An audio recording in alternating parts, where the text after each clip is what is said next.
Il y a plusieurs remèdes pour aider à soulager les symptômes de la neuropathie. On va en aborder 6 qui peuvent fonctionner sur toi et non pas sur une autre personne, ou l'inverse. Et ça relève donc d'une approche personnalisée et du ressenti de chacune, du ressenti de chacun. Tout d'abord, les acides oméga 3 présents dans les aliments tels que graines de chanvre, graines de lin, graines de chia ou les noix. Mais aussi dans les huiles comme l'huile de lin, l'huile de noix ou l'huile de colza. Les légumes à feuilles vertes comme les épinards ou les choux frisés. Présence d'oméga 3 également dans les poissons gras tels que saumon, maquereau, sardines, thon, hareng. Avec toutes ces histoires de pollution, de matières plastiques, de métaux lourds, il devient compliqué d'échapper à la consommation de poissons chargés de mercure comme le thon rouge par exemple.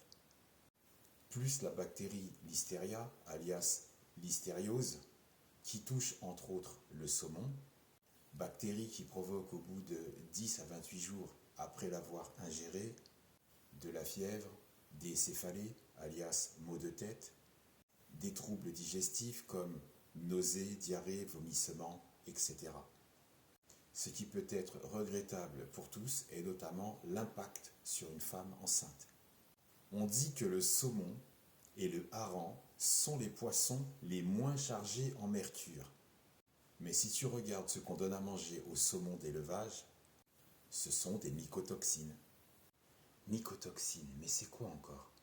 Les mycotoxines sont des toxines produites par des moisissures, contenues dans les grains avant la récolte ou au moment de la récolte. Si elles sont présentes en grande quantité dans l'alimentation du saumon d'élevage, en y ajoutant les métaux lourds rejetés dans la mer par le biais des activités de l'homme, lorsque les enfants y sont exposés en le consommant, ils peuvent avoir par exemple des problèmes de coordination musculaire. Mais est-ce que tous les poissons contiennent du mercure? Les poissons qui mangent des poissons plus petits amassent du mercure au fil du temps et malheureusement de le fixer en eux. Attends, ça veut dire que les petits poissons aussi contiennent du mercure?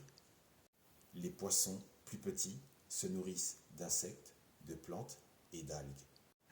Donc, sont moins susceptibles d'abriter des concentrations hautes de mercure.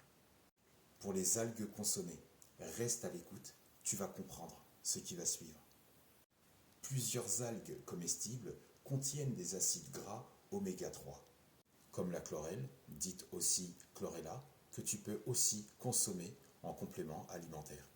Non seulement elle est très riche en oméga 3, mais aussi en protéines et en vitamines. Comme je disais précédemment avec les produits de la mer, la chlorella élimine les métaux lourds et les toxines. Si tu as suivi l'explication en ce qui concerne les petits poissons qui consomment des algues, la chlorella, ça y est, tu fais le lien?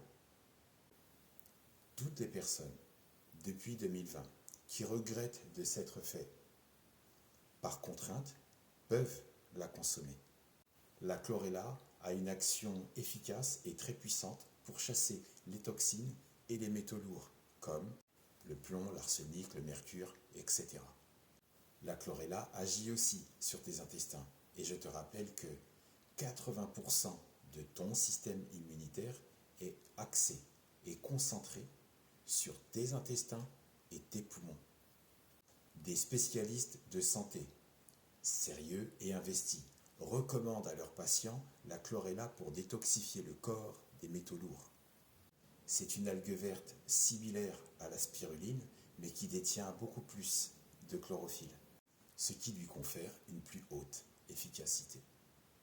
Le poisson reste une source de protéines de haute qualité, d'acides gras oméga 3 de très haute qualité.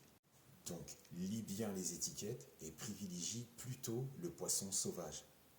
Ou adresse-toi au poissonnier le plus sérieux de ta région. Et si tu doutes de ton apport quotidien d'acides gras en oméga 3, tu peux t'en procurer en complément alimentaire sous forme de gélules.